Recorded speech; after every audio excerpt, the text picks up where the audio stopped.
അവളുടെ വാക്കിട്ട് അവനോടൊക്കെ നിനക്ക് നാണോ? നീ ആരാ? പേടിക്കണ്ട, എന്റെ മനസാക്ഷി. ഇത് നിന്റെ തീരുമാനമാണോ അത് അവളുടെയോ? അത് നീ ഒരു നിമിഷങ്ങളിൽ അവനെ കുറിച്ച് ഓർത്തോ. നീ നിന്നെ കുറിച്ച് മാത്രമല്ലേ ചിന്തിക്കുന്നുള്ളൂ. അവനെ കുറിച്ച് ഓർത്തോ, അതുകൊണ്ടല്ലേ ഞാൻ. പക്ഷെ അഭി പറഞ്ഞല്ലോ ഞങ്ങളൊട്ടും മാച്ച് അല്ലാന്ന്. അവരെല്ലാം അവരുടെ റിലേഷൻഷിപ്പിൽ ഭയങ്കര ഹാപ്പിയാണ്. ഞാൻ മാത്രം. അഭിയാണോ തീരുമാനിക്കുന്നത് നിന്റെ ലൈഫ്? ഇത് നിന്റെ ലൈഫാണോ അത് അഭിയുടെയോ?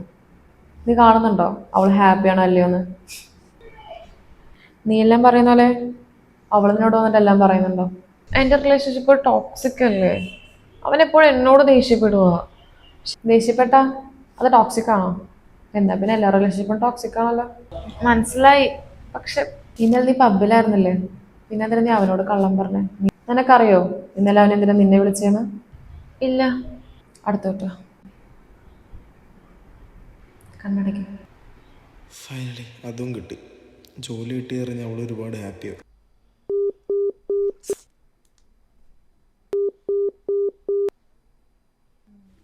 എനിക്ക് മാത്രം എന്തോ എപ്പോഴും ഇങ്ങനെ.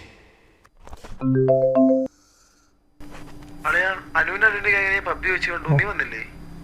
എന്തോ ഇനി പറയാതെ വന്നതാണോ? അവൻ അവളെന്നോട് പറഞ്ഞിട്ടാടാ പോയെ.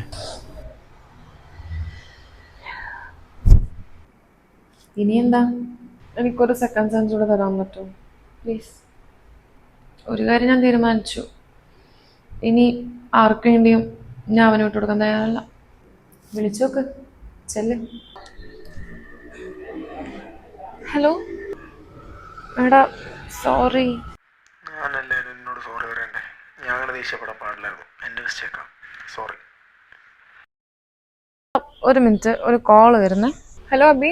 അനു, എന്തായാലും നിന്റെ ഡിസിഷൻ? ഇപ്പോൾ ഞാൻ എൻ്റെ ലൈഫിൽ കറക്റ്റ് ആയിട്ടുള്ള ആദ്യത്തെ ഡിസിഷൻ എടുക്കുന്നത്. ഇപ്പം മനസ്സിലായി ആരെയും വേണ്ട വെക്കണ്ടേന്ന്. ബൈ.